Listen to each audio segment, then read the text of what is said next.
doctora en jurisprudencia, abogada de los tribunales y juzgados del Ecuador por la Universidad Central del Ecuador, con amplia experiencia y formación académica en temas relacionados con derechos humanos y derecho internacional humanitario. María Fernanda ha tomado estudios en derechos humanos y derecho internacional humanitario, en mediación y paz en el Instituto de Derecho Internacional Humanitario de San Remo y la Universidad de Guadalajara. Tiene además un certificado oficial de protección de datos en acción humanitaria en la Universidad de Mistichi.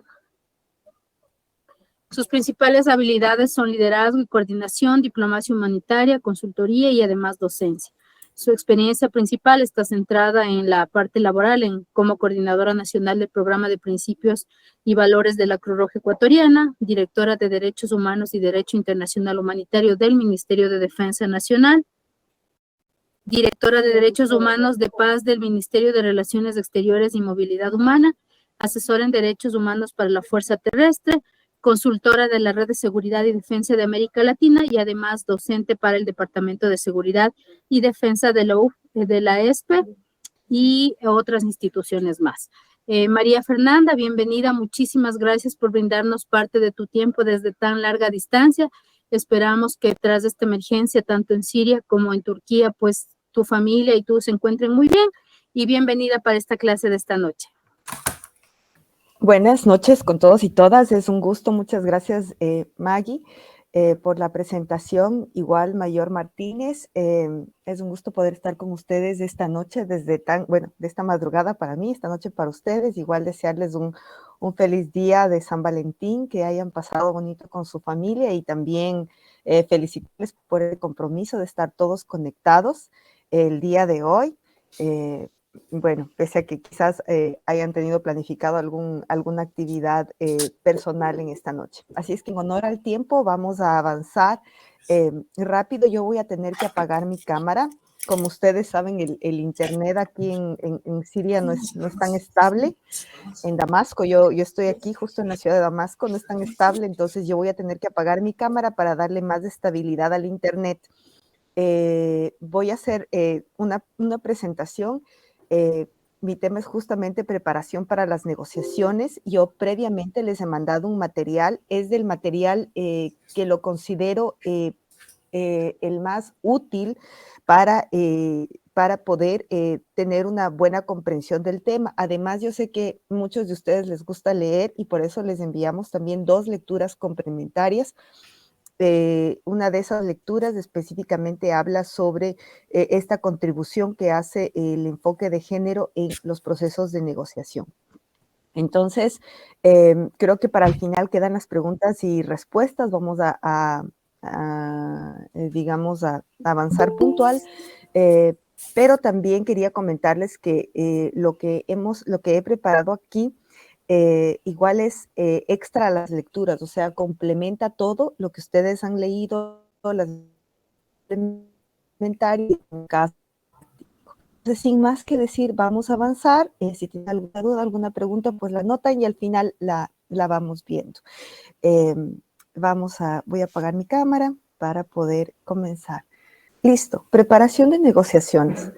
Vamos a hablar en esta noche, preparación de negociaciones, específicamente este punto. Como ustedes saben, un proceso de negociación tiene muchísimas fases y nosotros vamos a hablar de la primera, que es justo de la preparación. No es la fase más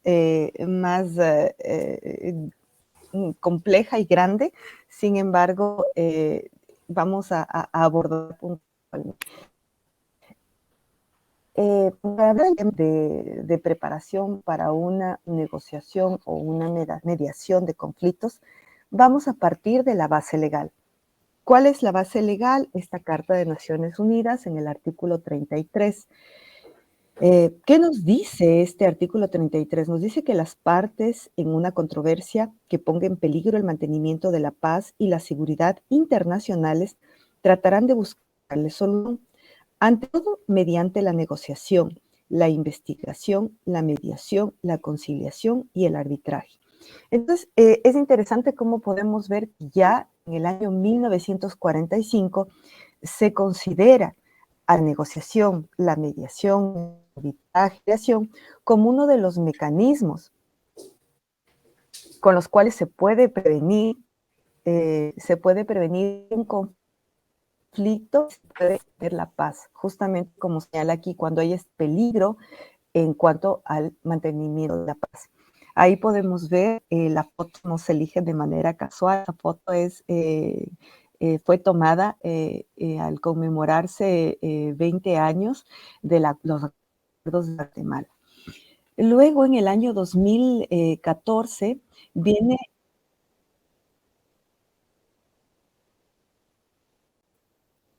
la primera diapositiva, perfecto. Denme un momento, por favor, que se está viendo solo la primera diapositiva. No se está viendo. Ok. Ahí se ve la segunda diapositiva. Perfecto. Ya, no sé cómo ponerle la pantalla completa, pero bueno. En todo caso, ahí, no se pueden ver la diapositiva y vuelvo a hacer una lectura rápida. Las partes en una controversia que ponga en peligro el mantenimiento de la paz y la seguridad internacionales. Tratarán de buscarle solución ante todo mediante la negociación, la investigación, la mediación, la conciliación y el arbitraje. Algo que estábamos mencionando también es que una resolución de Naciones Unidas del año 2014 viene a ampliar este artículo 33 de la Carta de las Naciones Unidas un poco más al detalle. Y en el fondo, el objeto de esta resolución es justamente fortalecer que la negociación, la mediación como un mecanismo importante para la prevención de conflictos. Vamos a ver acá también, luego vamos a ir entrando a qué conflictos, ¿no? La negociación de un proceso de paz, y esta lámina es muy importante. Sé que hay personal también de la Policía Nacional aquí acompañándonos esta noche. Ellos siempre tienen, por la naturaleza de los conflictos que atienden de alguna manera, también siempre están mediando. Pero vamos a ver a qué tipo de conflictos nos referimos cuando hablamos de este tipo de negociación o de este tipo de mediación. La negociación de un proceso de paz es algo sustancialmente diferente a la resolución de un conflicto doméstico o empresarial. Entonces, aquí vamos a ir entrando. ¿A qué conflicto se refiere el artículo 33 de la Carta de las Naciones Unidas? Son conflictos en los cuales intervienen componentes políticos y diplomáticos de gran complejidad. Entonces, el tipo de negociación del que estamos hablando ahora y del que están desarrollados todos los contenidos y de los que se entrenan los mediadores de Naciones Unidas es justamente para intervenir en qué, en este tipo de conflictos que tienen componentes políticos y componentes diplomáticos de gran complejidad. O sea, estamos aquí mencionando conflictos en el mundo que realmente tienen tal grado de complejidad. Hay conflictos que llevan más de 60 años, 50 años y aún no se resuelven en el mundo, o para dimensionar la complejidad de este tipo de conflictos. Entonces, no es cualquier conflicto, nos referimos a estos conflictos, y estos conflictos que tienen componentes políticos y diplomáticos de alta complejidad se pueden resumir en los siguientes escenarios. Y aquí vamos a hablar en escenarios basados en derecho. Entonces, uno de estos escenarios es el conflicto armado internacional. El segundo escenario, el conflicto armado no internacional. Otras situaciones de violencia, conflictos de tercera generación, procesos de paz o procesos de rehabilitación posbélica. Entonces, cuando nos referimos a este tipo de mediación, es que nos están para poder integrar equipos de mediadores tanto para tipo de conflictos armados como para otras situaciones de violencia. Entonces, estos serían los escenarios en derecho en los cuales nosotros vamos a aplicar este tipo de conocimientos que estamos tratando esta noche. Cuando nosotros hablamos aquí de el tipo de conflicto, nos vamos a referir a la violencia. Entonces, nosotros sabemos que el Estado hace un uso de la fuerza, pero no un uso de la violencia. No me quiero meter mucho, esto se estudia mucho cuando se hacen los cursos de uso progresivo de la fuerza, la diferencia entre lo uno y lo otro. Pues sí vamos a decir algo, y en esto sí las Fuerzas Armadas están muy familiarizadas con este concepto. Clausewitz definía la guerra en su libro de la guerra, lo definía como una situación, un escenario de violencia extrema. Entonces, cuando nosotros vamos de conflicto, sea un conflicto armado internacional o un conflicto armado no internacional, estamos hablando de un escenario de violencia extremo. Y ahora, según vemos la inversión de números en cuanto a las personas que afectan los conflictos armados, en la Primera y en la Segunda Guerra Mundial, la mayor parte de personas afectadas eran justamente los combatientes. Pero en los conflictos, ya como hemos visto en la Yugoslavia, Ruanda, en los últimos conflictos armados estamos viendo que la población civil es realmente en cuanto a números de las más afectadas ahora durante el desarrollo de un conflicto armado.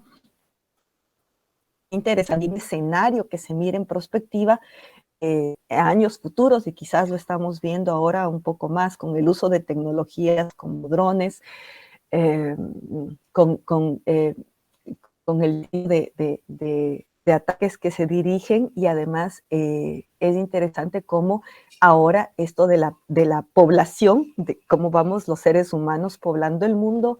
En las guerras, en la época de Napoleón, teníamos amplios campos para las batallas, pero ahora las batallas tienden a desarrollarse en escenarios más urbanos. Entonces, ¿a qué nos vamos a referir con esto? Que también estos conflictos son tan complejos que van a dejar heridas sociales, heridas profundas. Entonces, y más ahora si estamos hablando que el tipo de conflictos por las ciudades, la población mundial que estamos ya casi en todas partes, tiene más afectación a la parte civil, porque los escenarios para desarrollar conflictos se vuelven más estrechos y estos conflictos se tornan más urbanos. Entonces, es interesante cómo esta violencia va a ir afectando mucho más a la población. Tenemos aquí entonces el conflicto nacional, el que se desarrolla entre estados, el conflicto armado no internacional o un conflicto armado interno internacionalizado. Aquí justamente siempre se pone el caso de Siria como un ejemplo de un conflicto armado interno internacionalizado. Un conflicto armado no internacional, estamos claros en nuestro escenario latinoamericano, el caso Perú, el caso Colombia. Pero ahora tenemos también otras situaciones de violencia, y aquí estos escenarios vienen a ser más familiares para nosotros en nuestra realidad ecuatoriana. Otras situaciones de violencia como tensiones internas, disturbios interiores. Esto también es algo que se estudia mucho en los cursos de uso progresivo de la fuerza. Cuando pasamos de una tensión interna a un disturbio, la clave vuelve a ser la violencia. Entonces, lo que nos va a cambiar de un escenario a otro es el nivel de violencia que se va a emplear. Y el nivel de violencia, a ese nivel estamos y luego tenemos conflictos de tercera generación, conflictos de identidad o étnicos, desestructurados, asimétricos.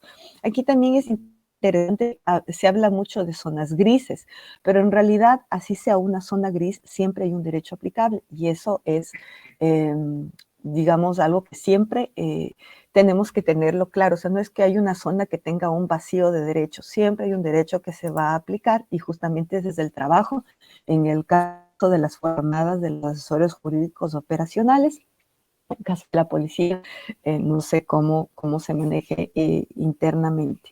Y luego tenemos los procesos de paz o procesos de rehabilitación posbélica. Aquí hablamos de un nuevo concepto que es este de justicia transicional, que es un poco más complejo. Quizás en alguna conferencia completa se puede hablar de este tema. En todo caso, como ustedes pueden ver, estamos hablando de niveles de violencia de lo menos a lo más.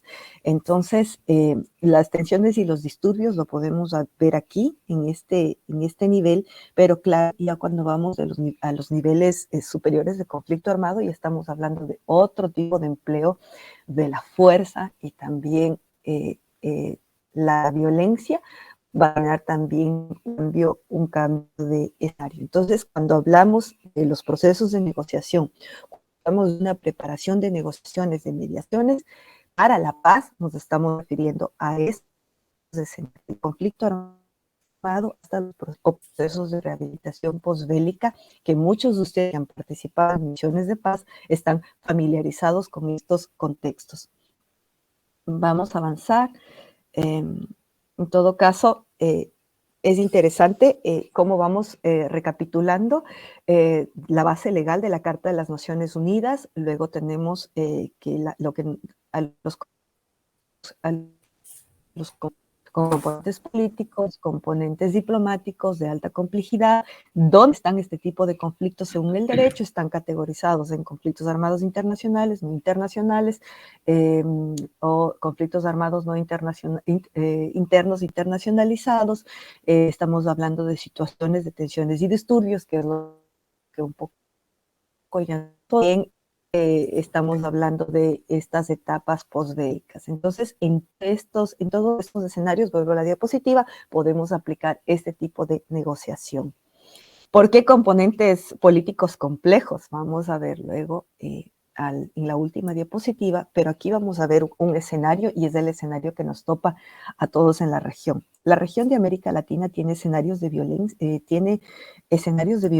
antes indicados. Efectivamente, en nuestra región hemos visto el desarrollo de conflictos armados internacionales, conflictos armados no internacionales, pero este es un escenario que a nosotros nos está topando mucho y que justamente hay que tenerlo, como nosotros decimos, en el radar, y es el nivel de violencia que tiene la región de América Latina. Esta es una realidad que si alguien que está aquí en esta conferencia, pues nos acompaña en una organización, siempre en el levantamiento de escenarios que se hace para realizar un posible escenarios de humanitaria, es importante tener en cuenta que es la violencia en nuestra zona. El continente americano se concentra el 37.4% de los asesinatos de todo el planeta, y casi todo se come en Latinoamérica, que es apenas el 8% de la población mundial.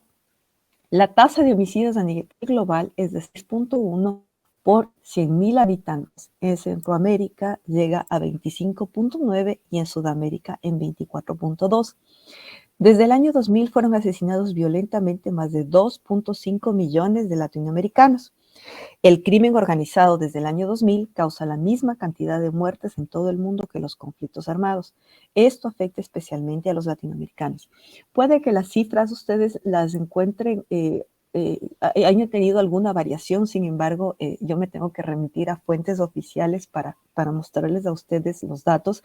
Y estos datos fueron del Estudio Global de Homicidios del año 2019 a cargo de la Oficina de Drogas y las estudio más actual. Este es un estudio oficial sido por los un de esa naturaleza, un estudio aprobado a 2020. En todo caso, con estas cifras nos muestran el de violencia que tenemos en nuestra región y cómo este va a ser un escenario al que siempre vamos a estar tendiendo a llegar, ¿no? Aquí lo vemos justamente en las tensiones y en los disturbios sociales. Entonces, esta herramienta realmente de prevención de conflictos es muy útil. Vamos a ver dos situaciones de América Latina y estamos viendo el caso de Perú, una fotito. Aquí tenemos el caso de Brasil, luego de la posesión del presidente. Entonces, cada la Organización de Estados Americanos, del mismo sistema de Naciones Unidas,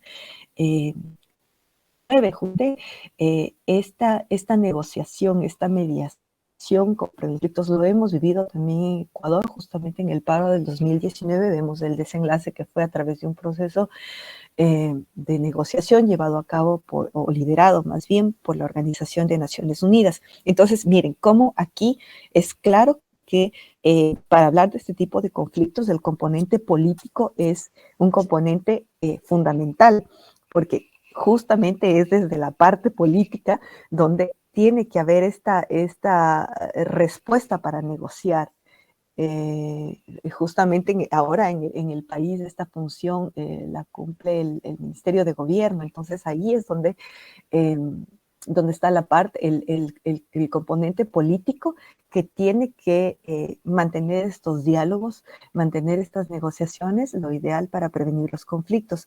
Tenemos en el sistema de la OEA una guía práctica para el diseño del sistema de alerta y respuesta temprana de conflictos sociales. Entonces, es un poco para mostrarles que tenemos las herramientas, pero quizás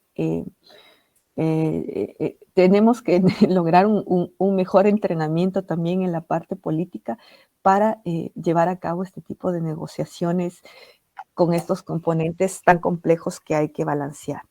Entonces, un poco la idea, cómo vamos desarrollándonos luego de estos escenarios, hemos hablado del escenario latinoamericano, que es que tenemos un escenario distinto en cuanto a la violencia, y esa violencia vinculada bien justamente al crimen transnacional organizado, y finalmente también hemos visto cómo todo lo que hemos estado hablando ahora es una herramienta fundamental para la prevención ¿de qué? De los conflictos sociales, que es otro de los conflictos a los que más abocados o hemos visto más en nuestra realidad latinoamericana y ecuatoriana. ¿Qué elementos fundamentales nos da esta mediación? Yo les envié a ustedes una lectura pequeña de 26 hojas.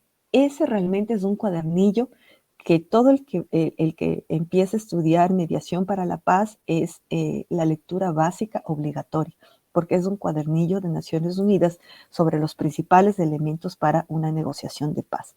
Entonces, en ese cuadernillo nos habla sobre estos 8 elementos fundamentales para este tipo de mediación, para este tipo de negociación. Entonces, tenemos ahí el primero, que es la preparación, el conocimiento, imparcialidad, el carácter inclusivo, el nacional, el internacional, marcos normativos, la coherencia, la coordinación, la complementariedad de la media y los acuerdos de paz de calidad. Entonces, aquí vemos 8 elementos, es decir, ahí podemos ver que esto es apenas estamos abordando este primer elemento de preparación, pero aquí hay una gama muy amplia de elementos que realmente, si algún momento se quisiera preparar este tipo de mediadores, que es fundamental, y más estamos viendo en nuestro contexto, cómo es fundamental, tanto esto sí es aplicable para todos, porque los equipos de mediación son complejos y son multidisciplinarios. Entonces, miren cómo se puede también seguir y de hecho hay maestrías completas solo para poder realizar este tipo de procesos de mediación para la paz. Entonces, aquí es interesante, no me quiero meter mucho en los otros elementos, pero cada uno de ellos sí desarrolla contenidos muy interesantes sobre cómo llevar a cabo estos procesos y qué se entiende, o sea, por cada concepto, o sea, qué implica, por ejemplo, qué es esta imparcialidad, porque la imparcialidad es un principio del que se habla mucho en el ámbito humanitario, pero también que organizaciones sociales, pero no neutrales, y cómo hay organizaciones o posiciones que pueden ser neutrales y también imparciales. Entonces, ahí un poco para comentarles lo interesante que es estudiar todos los elementos. Pero nosotros nos vamos a quedar en el de preparación. Ya vamos a entrar justo en el tema. Cuando nosotros hablamos del tema de preparación, vamos a hablar justamente de conocimientos y capacidades del negociador y mediador y de un equipo cohesionado de especialistas. Nosotros estamos hablando aquí de escenarios altamente complejos. Por lo tanto, si bien una figura, y depende la complejidad del conflicto, también es la figura del mediador para ese conflicto. En conflictos tan complejos, las figuras son de un peso moral fuerte para los estados que están implicados en el conflicto. Por eso siempre la figura del negociador, la Cuando uno hace este tipo de estudios, siempre les recomiendan ver en Netflix. En Netflix está la película El Diplomático. Sergio esa es una película también obligatoria para todos estos estudios y se las recomiendo. Phil o usted pueden anotarla, por favor. Es realmente el perfil ideal que debe tener un mediador, en este caso un mediador de Naciones Unidas. Recuerden, él falleció en Irak, y ahí una vez visitan Naciones Unidas, van a ver, ahí está justamente la bandera de Naciones Unidas. Cuando atacaron justamente el edificio, esa bandera fue recogida y se expone en la sede de Naciones Unidas en Nueva York. Entonces, si algún momento la visitan, van a poder ver esa bandera, ver la película, y con eso, digamos, recordar también esta conferencia que estamos teniendo y hablando justamente del negociador, el mediador, o ese tipo de figura compleja. Es decir, es un entrenamiento bastante exhaustivo, pero también de bastante tiempo, porque no solo es tener el conocimiento, sino es tener la habilidad. Entonces, ahí esta figura es importante, pero esta figura no hace nada sin un equipo cohesionado de especialistas. Siempre en este tipo de conflictos se van a necesitar equipos multidisciplinarios por la cantidad de factores que van a abordar. Entonces, ¿qué nos va a hacer la preparación? La preparación lo que nos va a hacer es dar una estrategia para las distintas fases del proceso. Entonces, ¿cuál es el objetivo de prepararnos para esta fase, para negociar en un conflicto? Es justamente definir una estrategia. Definir una estrategia no es fácil para estos conflictos. ¿Por qué? Porque todo el mundo tiene claro que todo un proceso de negociación o de mediación de este tipo de conflictos no es un proceso lineal. Es decir, no quiere decir que voy a iniciar, a desarrollar mi negociación y a llegar a un final feliz o a un final triste. Esto no existe. Durante el proceso pueden haber muchos altibajos. Solo el hecho de que se irrespete un alto al fuego ya es un incidente grave mientras mantengo un proceso de negociación. Entonces, toda la estrategia tiene que estar basada ¿en qué? En el factor flexibilidad, y entender claramente que este tipo de procesos, de este tipo de conflictos, no es lineal. La preparación nos sirve para orientar el proceso, es decir, las mesas, los temas, el tipo de especialistas que pondré en cada mesa. Y finalmente la preparación, o sea, por más exhaustiva que sea mi preparación, esta no va a definir el resultado del conflicto. Y es lógico, justamente por lo que hablábamos, que estos conflictos no son lineales, factor flexibilidad, y pese a todo ese esfuerzo que se haga en la preparación, no hay definición de resultado. El apoyo político, el apoyo financiero, el apoyo administrativo va a ser fundamental para esta etapa de preparación. Entonces, vamos a avanzar igual. La etapa de preparación, ¿qué nos hablan las directrices de Naciones Unidas con respecto a la etapa de preparación? Nos habla de 4 factores o cuatro aspectos que debe incluir esta etapa. La primera, que es destinar recursos. La segunda, que es seleccionar un mediador competente. La tercera, que es justamente designar un equipo de especialistas. Una de las recomendaciones es justamente el equilibrio en estos equipos de mediación, un equilibrio entre hombres y mujeres. Entonces, un poco lo que señalan estas directrices es que el hecho de tener equipos combinados nos da al proceso negociador o a las partes también una imagen positiva en cuanto al equipo.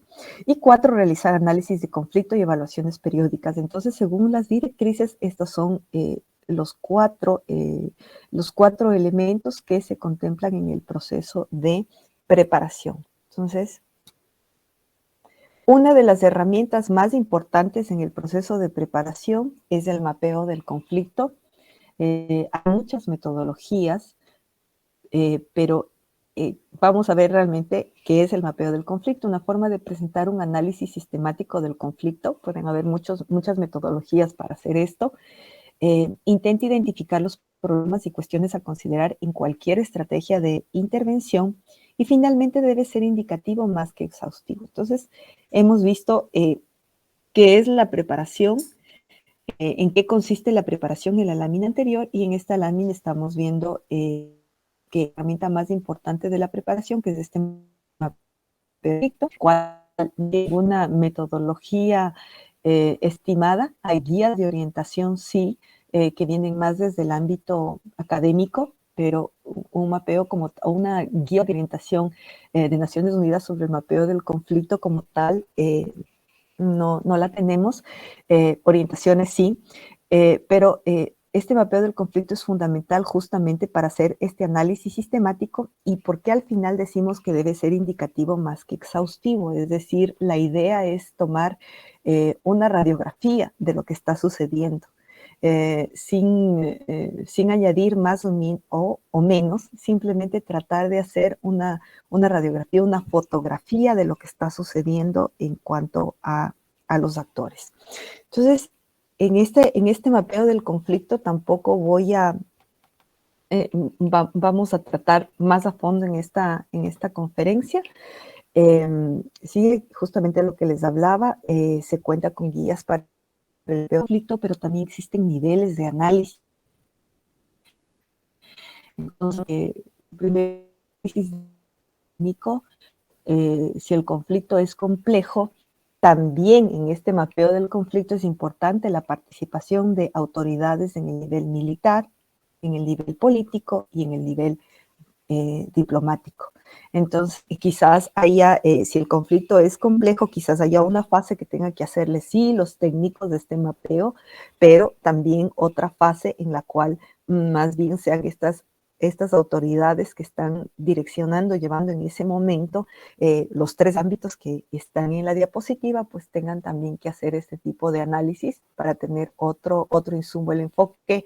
Ustedes ven como ya el enfoque en estos tres ámbitos, ya en el otro nivel, que sería ya el nivel de las jerarquías superiores, pues también puede dar aportes importantes en cuanto al conflicto. Entonces, un poco también se puede trabajar este mismo mapeo del conflicto, pero por niveles, que dan un mejor resultado. Entonces, hasta aquí es sencillo hablar de este proceso, hablar de la preparación, pero vamos a ver ahora en práctica. Esto ya vamos a ir cerrando la conferencia para dar paso a las preguntas. Yo, la verdad, cuando pensé que voy a desarrollar un mapeo de conflicto para que ustedes vean cómo mapeamos o cómo se hace un ejercicio como, por ejemplo, el conflicto en Ruanda, pero me pareció mucho más valioso mostrarles un conflicto cercano al nuestro, que sería el conflicto armado de Colombia. Entonces, ¿y cómo ha sido ese proceso de paz? Me pareció igual interesante mostrarles, es un escenario que es cercano o más cercano a nosotros como latinoamericanos y también muy interesante. Entonces, me pareció mejor desarrollar eso en esta conferencia que un mapeo que algún momento se podría hacer. Ahí le dejo la inquietud a May, quién sabe algún momento, a nuestra querida May, en algún momento podamos diseñar todo un curso completo de mediadores para la paz. Al momento este tipo de formación la tenemos como les decía, en estudios de maestría, pero también en el Instituto de San Remo, donde yo estudié, el año pasado se estrenó el curso de mediadores de paz, entonces ahí también se hacen varios cursos sobre conflictos, derecho internacional humanitario, entonces me parece interesante poder hacer una propuesta así y además bastante necesario para nuestro contexto. Entonces vamos a hablar ahora todo esto que hemos dicho y ahora de qué pasa en la práctica en realidad. Y vamos por eso a ver rapidito, el conflicto es grande cuando hablamos del proceso de paz en Colombia con las FARC-EP, pero vamos a tratar como de verle los principales aspectos o los aspectos que nos interesan a efectos de lo que estamos tratando en esta conferencia. Entonces, primero vemos que el proceso de paz en Colombia estamos hablando de un conflicto más o menos de 50 años de conflicto, pero estamos hablando que dentro de esos 50 años hay 22 años en los cuales se ha trabajado intentando llegar a un proceso de paz.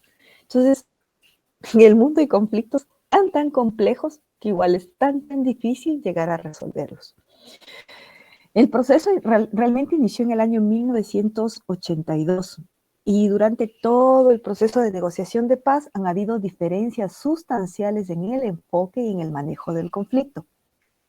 Algo que ha sido clave en el proceso de paz en Colombia con las FARC-EP ha sido tomar en cuenta las lecciones aprendidas. Es decir, ya iban 22 años probando llegar a estos acuerdos de paz. En esos 22 años, claro que se cometían muchos aciertos, muchos errores, pero era importante tener la memoria para no repetirlos y mejorar el proceso.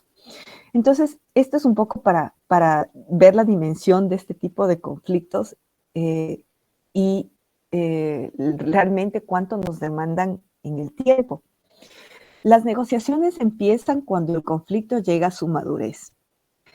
Cuando un conflicto llega a su madurez, y aquí sí tenemos que recurrir un poquito a la academia, tenemos aquí un par de autores que nos hablan de 4 escenarios en los cuales un conflicto llega a su madurez. La primera es cuando el conflicto es extremadamente complejo y prolongado en el tiempo.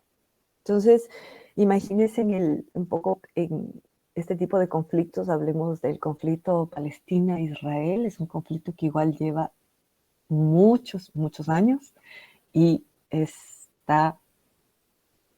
ni siquiera está muy complejo ni siquiera para entablar un proceso de negociación de la paz. Siria lleva 2 años, 11, casi 12 años igual en un conflicto interno, igual prolongado. Entonces, realmente son conflictos complejos, prolongados. Este conflicto estamos hablando de 50 años. Y ya cuando el conflicto se considera maduro, justamente cuando tienen ya tanta prolongación en el tiempo y ya de alguna manera las partes están agotadas. Cuando un conflicto puede llevar a un desastre o a graves lesiones de las partes, también ahí el conflicto se considera maduro. Más que desastre, también vemos que esto puede llegar a una catástrofe. Aquí nos referimos a armas que no son lícitas según el derecho internacional humanitario, como las armas nucleares, es decir, un país que emplee un tipo de esas armas, realmente no estamos hablando de un desastre, sino de una catástrofe completa. No soportar el costo del conflicto, un conflicto demanda un costo para un país. Cuando hay disposición de romper el costoso estancamiento, porque justamente por el costo de un conflicto, y sin embargo, pese a que un conflicto está maduro, pese a que hay una disposición, en este cuarto elemento, este cuarto aspecto, esta disposición de romper el estancamiento de un conflicto, empezar un proceso de paz por las partes, sin embargo, de haber estos 4 elementos y esta intención, esto absolutamente nada, nos va a garantizar el éxito de los diálogos. Entonces, vamos a retomar un poco la diapositiva. Las negociaciones empiezan cuando el conflicto llega a su madurez. E igual, así el conflicto llegue a su madurez, así haya esta disposición de empezar un diálogo y de superar el estancamiento en el cual estamos por el conflicto, esto no nos garantiza el éxito de los diálogos. Entonces, vamos a ver, en Colombia se consideró igual que el conflicto había llegado a su madurez. Hay algunos de estos elementos ahí. Podemos ver la estructura de las negociaciones en el proceso. Esto también era algo que me parece interesante mostrarles, cuál fue la estructura de las negociaciones en ese proceso. Ahí tenemos una fase exploratoria, una fase de negociación, una fase de construcción de paz, que sería la fase propiamente de implementación, y finalmente implementación, verificación y refrendación. Entonces, un poco a lo que nos referimos nosotros en esta preparación sería la fase exploratoria. Em, la fase exploratoria es el tiempo entre los acercamientos, conversaciones secretas, hasta la declaración pública del inicio de las conversaciones entre el gobierno y las FARC-EP. Decimos que tiene componentes diplomáticos complejos. Efectivamente, en esos componentes se encuentra considerada la conversación secreta. En estas conversaciones secretas se definen condiciones y principios para el inicio de las conversaciones. Entonces, aquí en esta fase, en el caso de este proceso de paz, se definieron, por ejemplo, como condiciones que se va a negociar sin un cese al fuego, sin zonas de despeje. Si el término sea familiar, nos referimos justamente a estas zonas que están libres del control de las autoridades del Estado, de las autoridades militares del Estado. Como recuerda en el gobierno del presidente Pastrana, nos referimos cuando hablamos de zonas de despeje a ese tipo de zonas. Entonces, el primero, que que se negociaría sin el cese al fuego ni zonas de despeje, que las negociaciones serían fuera del país y que nada estaba acordado hasta que todo estuviera acordado. Y también las líneas rojas de cada parte. Entonces, en el proceso colombiano, todo esto corresponde a la fase exploratoria del conflicto, del proceso de resolución del conflicto. Entonces, en esta primera fase tenemos definiciones y en la fase exploratoria ha sido tratado antes. Estamos hablando, en el caso de las víctimas y en el caso colombiano, de 7 millones de víctimas en el caso de este conflicto.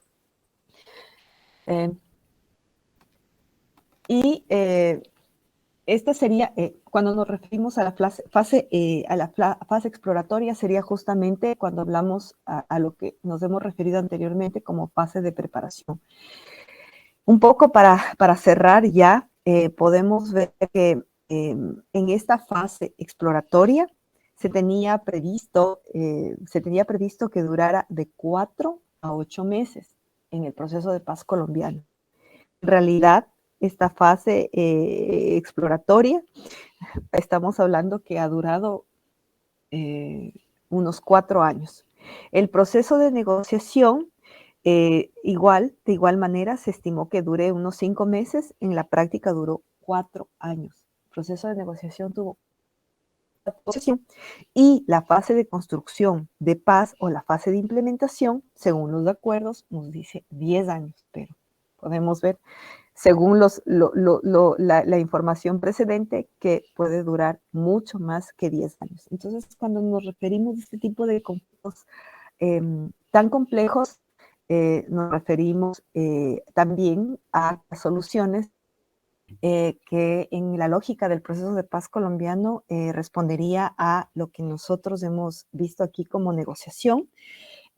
Habíamos hablado anteriormente que se definen los acuerdos de cómo vamos a empezar a negociar, se definen las líneas rojas. Las líneas rojas son aquellas que las partes no pueden cruzar. Y finalmente, en esta fase también se designan los negociadores por parte del gobierno, por parte, en este caso, de las FARC-EP, y la agenda de negociación, que lo que les comentaba era que en este caso tuvo algunos temas que se incluyeron que los 22 años anteriores no se consideraron, como es el caso de drogas ilícitas y el caso de víctimas. Entonces, con esto simplemente lo que les estaba mencionando era que este sería la fase exploratoria, sería lo mismo que habíamos visto con respecto a la preparación. Igual la presentación está en la plataforma que manejan, y simplemente decirle gracias a todos ustedes. No tienen idea cuánta alegría me da ver coterráneos, aunque sea de manera virtual. Aquí hay poquísimos latinos, son como las 4 de la madrugada, pero para mí valía la pena por compartir con ustedes, por mirarlos. Hubiera querido escucharles también en las preguntas y respuestas. Se dan siempre o se topan siempre aspectos interesantes. Entonces, agradecerles, nada más, pedirles 1000 disculpas nuevamente por estos inconvenientes técnicos. Miren, aquí se nos va el internet, se nos cae a veces toda la comunicación. Nosotros en la Cruz Roja, y lo digo porque todavía hay una excepción conmigo, me mantengo como voluntaria en la Cruz Roja.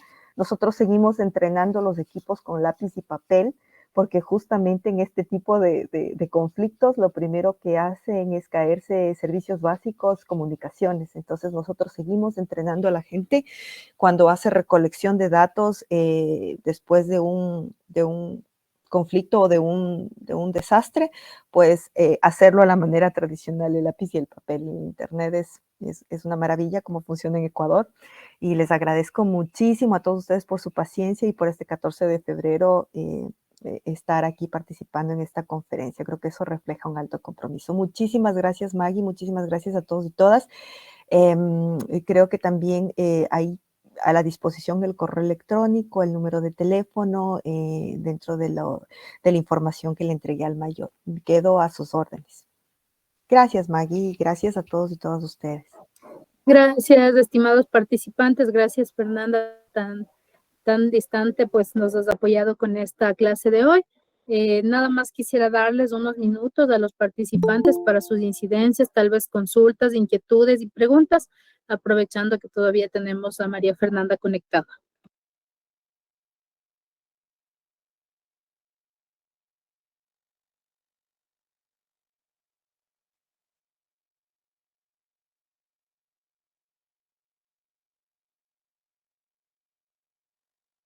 ¿Tenemos preguntas, inquietudes? Si no tenemos inquietudes y preguntas, pues agradecerle mucho a María Fernanda por su tiempo esta noche, a ustedes también, estimados participantes, y nos vemos la próxima clase. Muchas gracias, buenas noches.